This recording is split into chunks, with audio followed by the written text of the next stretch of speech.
Thank you.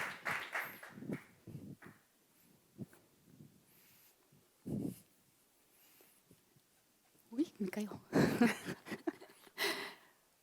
Hola, hola a todos, ¿qué tal? ¿Bien?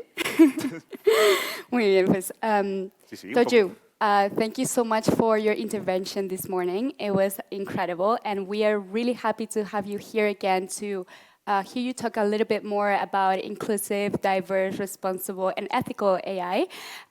It did bring a lot of thought of food, and at this point, I still don't know if I love or hate AI. But we would love to start this discussion with the Young Committee, which is made up of students that helped and collaborated in the creation of the 2023 Enlightened program. So let's start. Sí, exactamente. Bienvenidos y bienvenidas a todas a esta sesión de Q&A. ¡Wow! ¡Qué diferente este inglés! Estaréis pensando. Sí, pues es verdad. Bueno, queremos en este Q&A profundizar más sobre todas las cosas que Toju nos ha contado, sobre el potencial que tiene la inteligencia artificial y cómo hay que hacer también la labor de que sea una tecnología mucho más ética, mucho más inclusiva y que nos sirva mejor a todos nuestros propósitos. Así que dejo de dar la chapa y vamos allá con todas esas preguntas. ¿Quién se atreve primero a decirnos alguna preguntilla? ¿Alguien? ¿No? Vamos. Mira, por ejemplo, tenemos ahí una.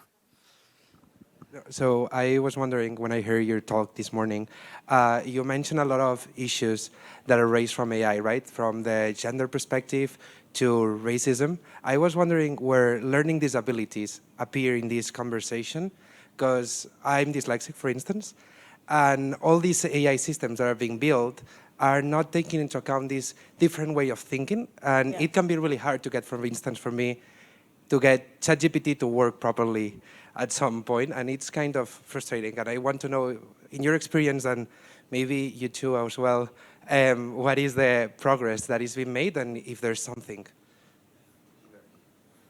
Yeah, that's a very good question. I think, I cited a few examples. It's very unfortunate that we don't have any big issues that have been in the news from diverse groups. If not, that would have been on there.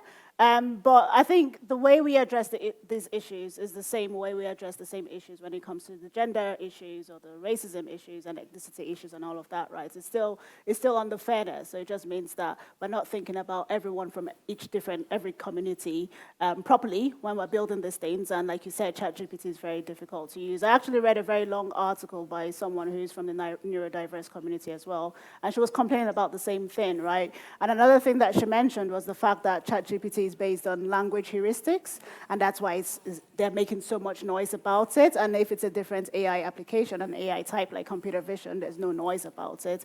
But it's not taking into account people from neurodiverse backgrounds, so it's not useful for people like you. So that's very is a known problem, loud and clear.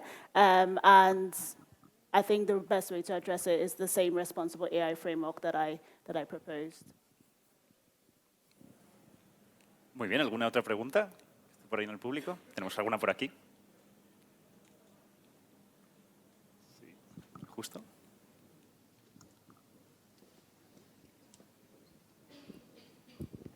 Hi, we are from the Enlightened Committee, and I wanted to ask you, you talked earlier about how this is the fifth or fourth industrial revolution we are living in, and that means that we have on our side a lot of precedent, a lot of history to be studied, a lot of things that already happened to take into consideration. How important do you think it is the study of this history that happened before related to this topic, and what level of importance do you think it should have in order for us to not commit the same mistakes humanity did before in this theme, especially when we talked about minorities and how they were affected by this kind of technological and industrial changes? Okay, so sorry, I got interrupted, and I think this is in Spanish, but I don't know what I'm meant to do with it. Que está en español eso.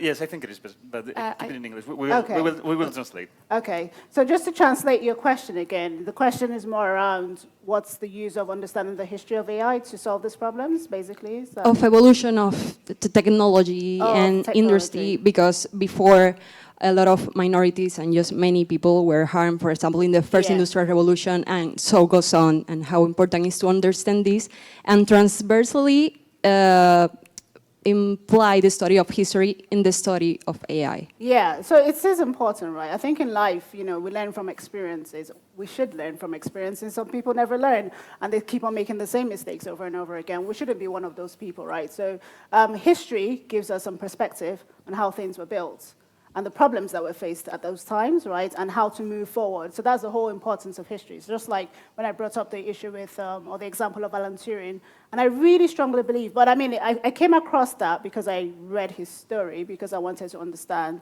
how AI, you know, evolved over time, how it was built, and talk about, you know, celebrate the great guy who's considered as one of the fathers of AI. And then I found out, hey, because they found him, so he had a burglar in his house, apparently. And when the police came, I think they found a man with him. So that's how they found he was gay. Found out he was gay because it was a crime to be gay at the time in the UK. And they told him either he would get arrested, life imprisonment, life, just because, you know, you choose to be different from other people, or he will have to be chemically castrated. He agreed to be chemically castrated, but I think along the line, the poor guy must have thought about it and said, you know, what the F, and just decided to kill himself because he took cyanide poisoning and he took his own life, right? And now we're facing these same problems because these systems are they're not diverse in any way, right? They're not inclusive. I mean, people are trying to like improve it, but it's still a major problem. It's like it just keeps on driving further injustices and discrimination across every different group in society.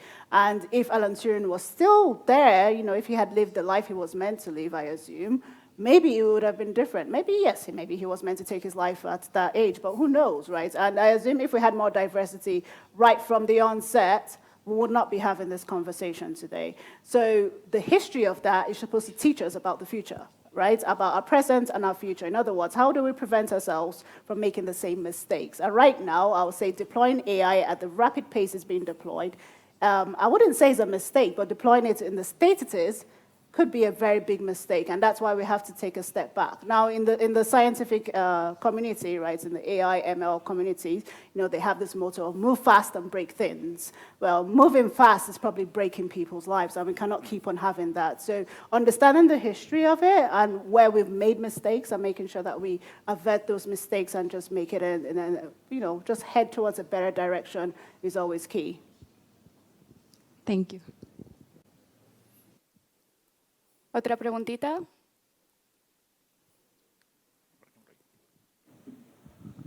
Hi, Toju.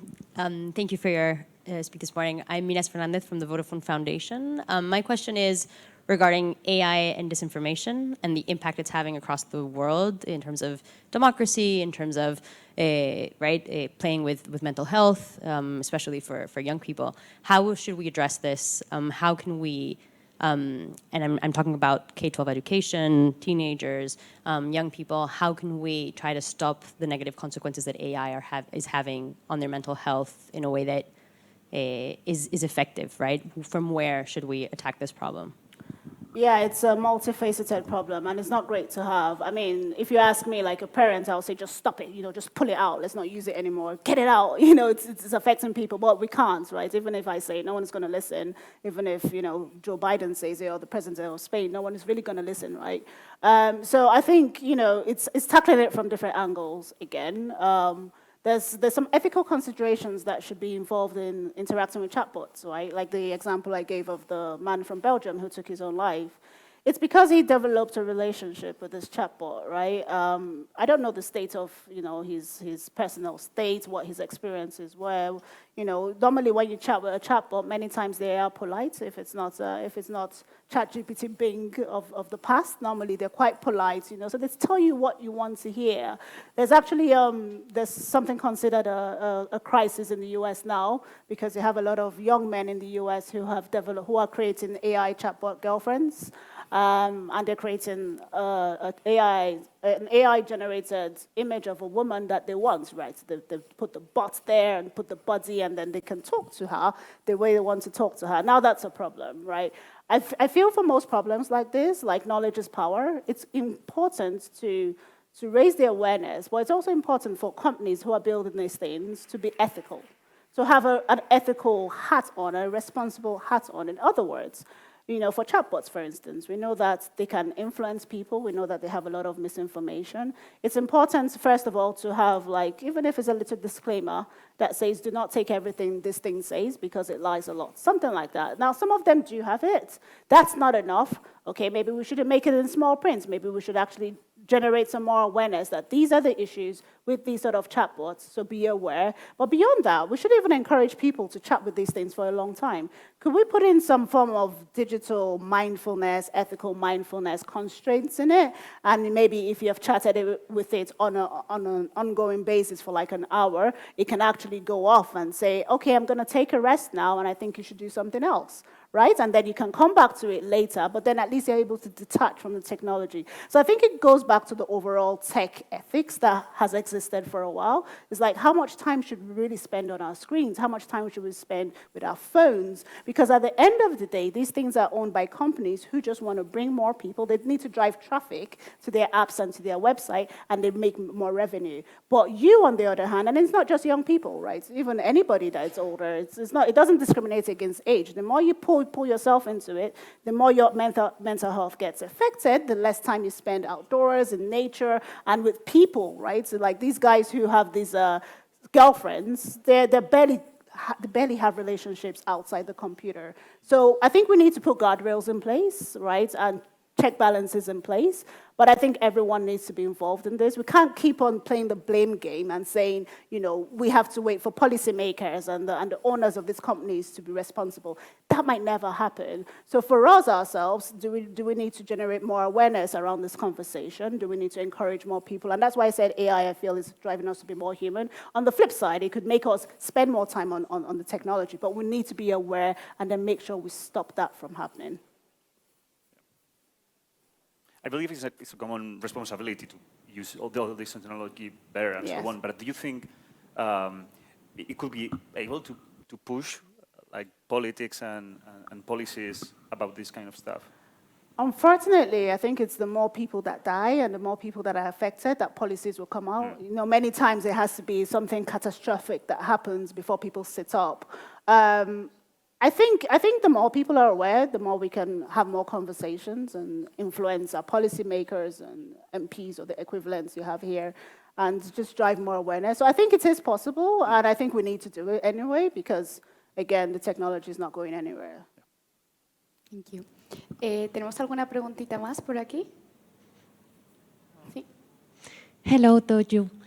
Thank you for your speech this morning. I also work with Ines in the Vodafone Foundation, and your answer to your question, let me think, totally makes sense to detach ourselves from the screens and IA.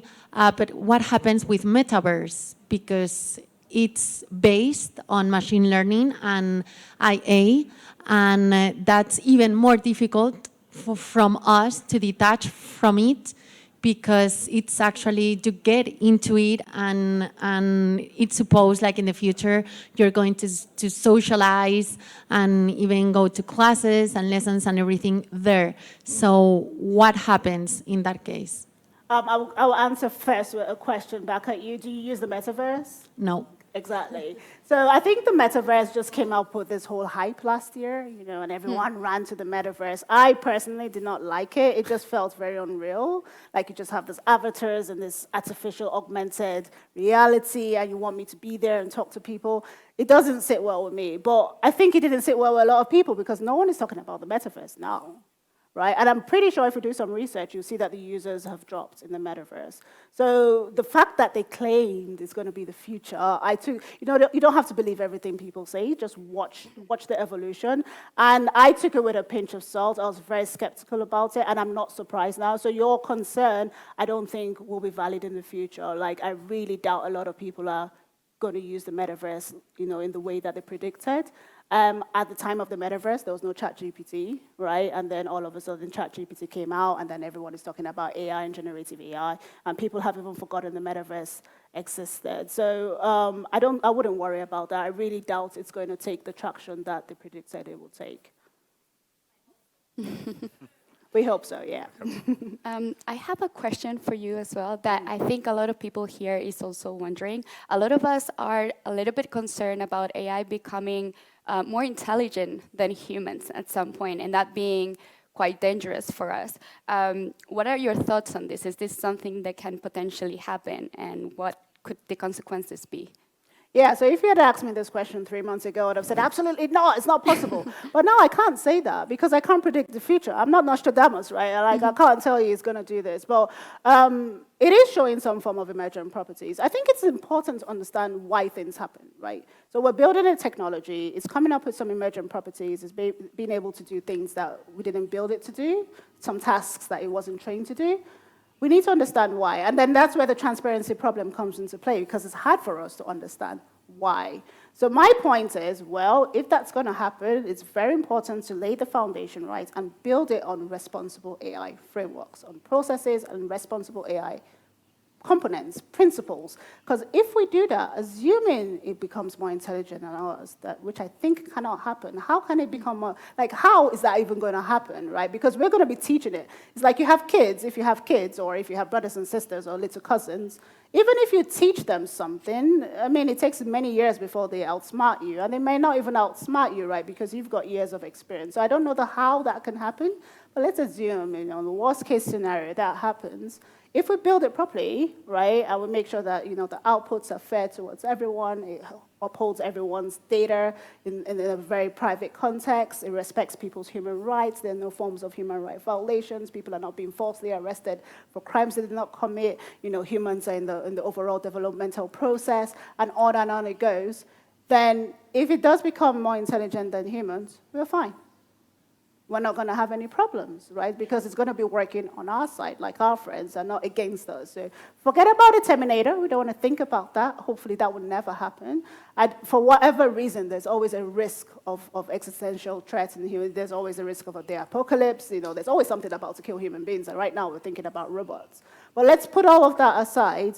If we do things right, at the end of the day, we are the ones that built it. Human beings built this thing. So we do not have an excuse if it turns around against us. If it becomes more intelligent than us and then we cannot explain why, then that will be a big shame on humanity. Right. Thank you. ¿Tenemos alguna pregunta más por ahí? Hello, Toyu. My question will be regarding AI pretending to be someone else, because months ago there was a strike of the actors in Hollywood, and they're worried about AI being like taking their voices, taking their faces, and acting in the movies. And what's your opinion regarding this? Is this a threat for actors or artists in general, or there's some regulations about that? Yeah, it's a good thing you asked that question, because really 2 minutes ago, I was just on LinkedIn, and there is a new bill in the US now that is meant to protect actors for the same thing.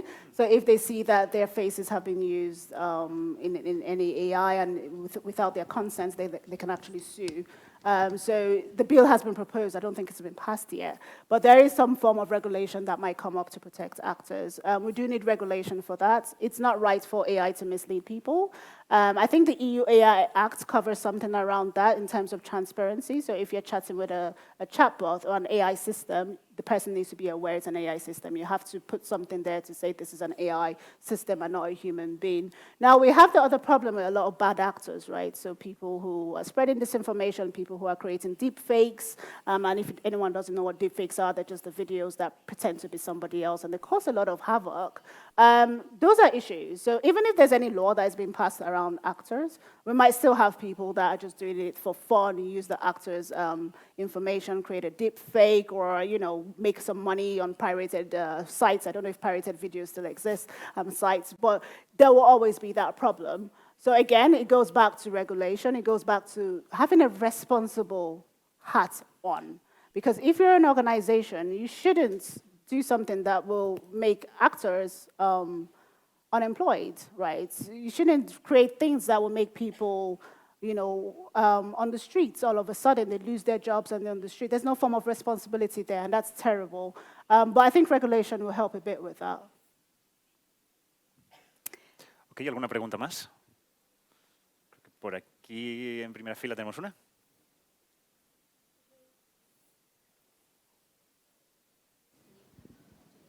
Okay, my name is Maria, and I was wondering, because we were talking a lot of time about how AI influence in the minorities, so I was wondering if it could act like a psychology and maybe diagnostify even better than humans these neurodivergent people, because they could do models and that stuff. And since they can do that, if it will be used in education to diagnostify children that needs a specific content, and also if this could evolve in a way of artificial intelligence, like understanding emotions, human emotions, and if this could lead to a kind of unique emotional intelligence of the AI, understanding emotions, maybe not in the same way as humans, but in their own way, to diagnostify this? That's a beautiful question. There's actually some school of thought about this in terms of biases, right? And some professors say that AI can reverse the systemic injustice we're talking about, right? And the prejudices that we're fighting. They could reverse it because then they could influence people to be less biased based on the conversation when we're talking about chatbots. We're light years away from that, of course, because it has a lot of issues right now. But let's assume we can fix those issues, and that would be amazing. Imagine AI just influencing people, and if someone shouts at somebody, road ragers, they start fighting, maybe there's some facial recognition that will say, hey, stop it, you need to be kind to one another. There's some talk around, there's some research work done on AI alignment based on human values, where especially for frontier models like generative AI and stuff, they're hoping to be able to build it based on human values like kindness and helpfulness, some basic values, and they kind of like tune the model on these values so that its responses are always based on these human values I've mentioned and some others. They're not there yet. It's work that is being done. To your second question on what was it? There was something else you mentioned, sorry. So there were two parts of it. Emotional intelligence. Right now, emotional AI is terrible, right? It's terrible because, again, it's just trained on Caucasian faces and features. So if you're even a Chinese person and you have a high cheekbone, for instance, it says that you're an angry person or it says you're a criminal. So it's based on pseudonism, which is just the wrongest thing to build AI systems on. Again, if we can flip that, that will be amazing. Of course, AI can help train us and make the world a better place. That's a world I'd love to live in. I don't know if we'll ever get there, to be honest, but it's a nice angle to think about the problem. Hi, thank you for your speech earlier. So I wanted to ask you, why do you think we are creating new ways of technology that are really into the things we know how to do? Because it seems like we want robots or machines just to make the things we do instead of helping us to achieve the goals we cannot because of our human capabilities. Yeah, so it is still helping us achieve some goals, like especially in healthcare, right? So like for maybe lung cancer detection, you have AI algorithms actually beats the radiologist in accuracy, so it could do it much faster. And quicker. And even ChatGPT, right? If you have a conversation with a human being and you ask the questions that you will ask ChatGPT is answering you in a much quicker rate. So it is helping us achieve our goals, and it is assisting us in the way it should go. Now, on the flip side, we have businesses, right? So the business enterprise tools of AI, which is supposed to help with productivity and efficiency, that's on the flip side of things. Again, remembering that AI is meant to mimic human intelligence, at the end of the day, it's going to try to repeat things that we do as humans, but that should help us to do more things that we haven't done before. It should push us to the next level. I wouldn't say it's doing that now, but I think some people are actually getting it now. So you can always use it as an assistant. See it as an assistant. I don't know if you're around during the Microsoft Clippy Assistant, right? I heard Microsoft is coming up with something else. But ideally, you can see that all these companies have been trying to make ways to build tools that make our lives better or give us some more productivity and efficiency. And it's been a goal for so many years. So we're finally getting there where we're getting to see some better tools that are able to do these things. ¿Más preguntas? I have another little question. If there's nobody, si no hay nadie, ¿hay alguna preguntita por aquí? Parece que no. No? I just find very interesting how when usually a company has a product, they test the product, they pass all kind of regulation and all regulatory frameworks, and then this product is able to go to the market. But with AI, it's like it's been available for the public, and then, oh, there's a mistake here, and there's what's happening. Why is that, do you think? I mean, you just said it right. There are already regulatory frameworks for these other systems. So these systems have been, the non-AI native, old native legacy systems have been here for so many years, and now we know the issues. So they're able to build regulations and frameworks for these sort of systems. Right now, AI is still new, it's newly adopted. Many times we're not even aware of this issue, still it's been out there for a while, right? I gave a few examples during my talk. It's like, we had Amazon's tool out there, right? We had a data set called Tiny Images that was built by MIT. It was cited over thousands of times by a lot of researchers used, and it was there for a long time, and it was full of biases, incorrect labels, it had things like child molester and bitch and all of that, all in this data set, and no one knew until, again, we had research. I think it was Timnit Gebru that discovered these problems. So we never know these problems until someone finds it out.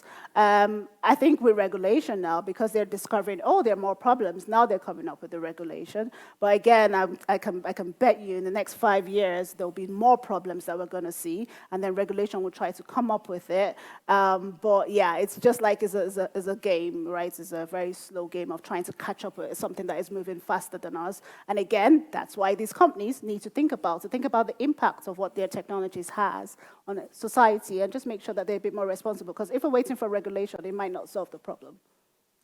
Thank you. Creo que tenemos tiempo para una preguntilla más, ¿vale? Ahí al fondo.